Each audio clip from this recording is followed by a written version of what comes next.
नमस्कार दोस्तों। हर साल दिवाली के अवसर पर दिल्ली के आसपास प्रदूषण का स्तर बढ़ जाता है। धुंध का असर बना रहता है। सांस लेने में तकलीफ सी होती है। आंखों में जलन तथा विजिबिलिटी में कमी आ जाती है। तो ऐसे में इस प्रदूषण से कैसे निजात मिले, गहन मंथन की जरूरत है। दृढ़ इच्छा शक्ति के साथ उस पर काम करने की जरूरत है। तो आइए जानते हैं आज के वीडियो में ऐसे ही एक समाधान, कृत्रिम वर्षा के बारे में। दोस्तों, हालांकि मौसमी वर्षा के बाद दिल्ली के प्रदूषण का स्तर कुछ घटा जरूर है, लेकिन लोगों को प्रदूषण से राहत दिलाने के लिए सरकार क्लाउड सीडिंग यानी कृत्रिम वर्षा पर विचार कर रही है। वैश्विक स्तर पर क्लाउड सीडिंग पर सन 1940 के दौर से ही काम जारी है। बारिश कराने का यह एक वैज्ञानिक तरीका है। इसमें छोटे छोटे विमानों को बादल के बीच से गुजारा जाता है और हवा में सिल्वर आयोडाइड, ड्राई आइस और क्लोराइड छोड़े जाते हैं। इससे बादलों में पानी की बूंदें जम जाती हैं। यही बूंदें बारिश बनकर जमीन पर गिरती हैं। कृत्रिम बारिश सामान्य बारिश की तुलना में कहीं ज़्यादा तेज होती है और इसका असर भी काफ़ी समय तक बना रहता है। सूखे, गर्मी और बाढ़ जैसी समस्याओं से निपटने के लिए कृत्रिम बारिश के प्रयोग से नई उम्मीदें जगी हैं। भारत सहित कई देश यह काम कर चुके हैं, मगर इससे प्रदूषण को दूर करने में कोई खास सफलता नहीं मिली है, क्योंकि जब तक प्रदूषण के स्थानीय कारणों को दूर नहीं किया जाएगा, तब तक समस्या से निजात नहीं मिल पाएगी। कृत्रिम बारिश से प्रदूषण का एक दिन के लिए तो खात्मा हो सकता है, मगर दोबारा फिर हो जाएगा।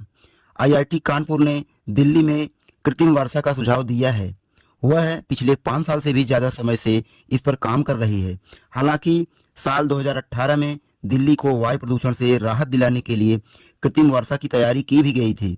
तब इसरो का विशेष विमान भी ले लिया गया था। वह नागरिक उड्डयन महानिदेशालय डीजीसीए से अनुमति भी मिल गई थी, लेकिन ऐन वक्त पर बादल गच्चा दे गए थे।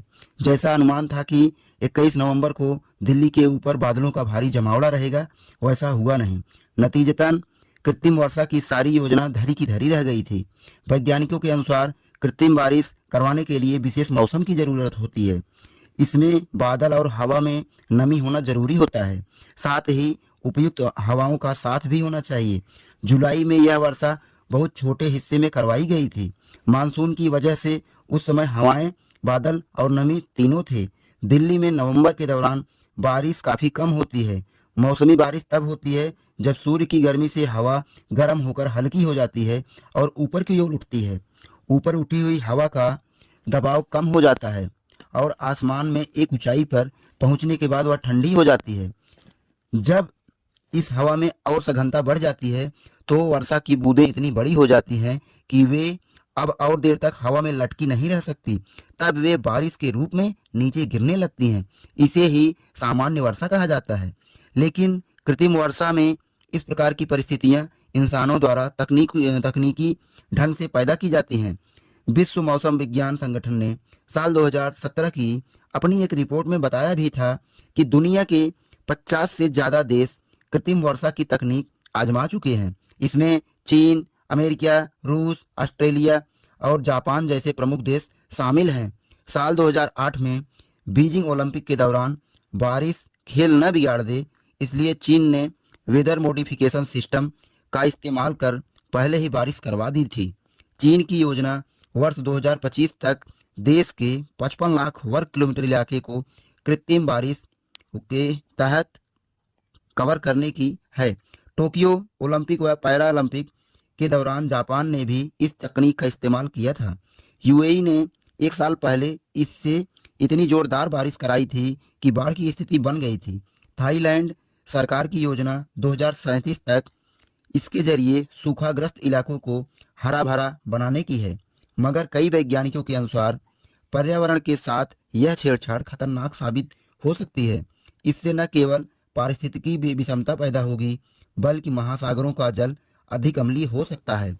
फिर ओजोन परत में क्षय, कार्बन डाइऑक्साइड की मात्रा में बढ़ोतरी का खतरा भी बना बताया जाता है।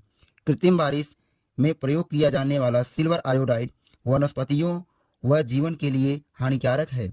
लिहाजा तमाम विचार विमर्श के बाद भी इस दिशा में आगे बढ़ने की ज़रूरत है। तो दोस्तों, कैसी लगी ये जानकारी कमेंट बॉक्स में हमें ज़रूर लिखिएगा और ऐसे ही जानकारीपूर्ण वीडियो देखने के लिए हमारे चैनल को सब्सक्राइब कीजिए, लाइक कीजिए, शेयर कीजिए। मिलते हैं अगले वीडियो में। धन्यवाद।